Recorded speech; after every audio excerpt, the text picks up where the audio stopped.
body that is actively doing things, and its precise form is liable to bear the mark of these activities.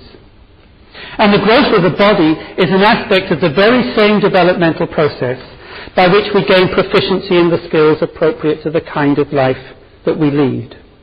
So, what do we begin with? What is already in place at the moment of inauguration of a new human life cycle?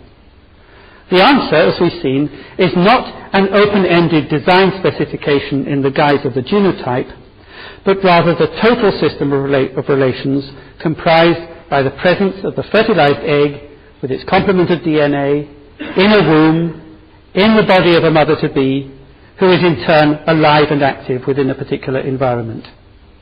In short, what each of us begins with is a developmental system. So human beings are not born biologically or psychologically identical prior to their differentiation by culture.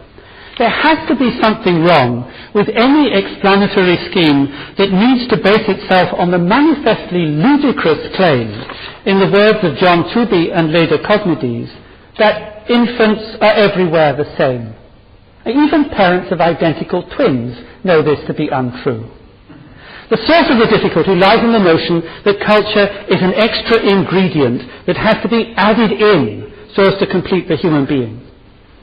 We found, to the contrary, that all those specific abilities that have been classically attributed to culture are in reality incorporated through processes of development as properties of human organisms. And in that sense, they are fully biological.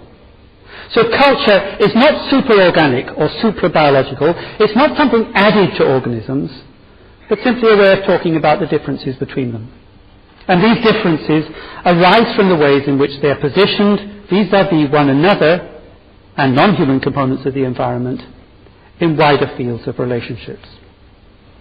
Now, finally, if by evolution we mean differentiation and change over time in the forms and capacities of organisms, then we must surely allow that skills of the kind we've been concerned with here, being biological properties of organisms, must have evolved.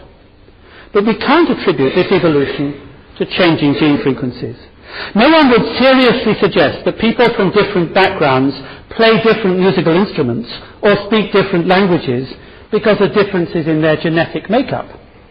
But nor does it make sense to suppose that these differences are due to something else, namely culture, that overrides a generalized biological substrate. Speaking English and cello playing are no more the operations of a mind impregnated by culture than they are of a body designed by natural selection. They are rather developmentally enhanced achievements of the whole organism person, at once body and mind, positioned within an environment. And to account for these achievements, what we need is nothing less than a new approach to evolution, one that sets out to explore not the variation and selection of intergenerationally transmitted attributes, but the self-organizing dynamics and form-generating potentials of relational fields.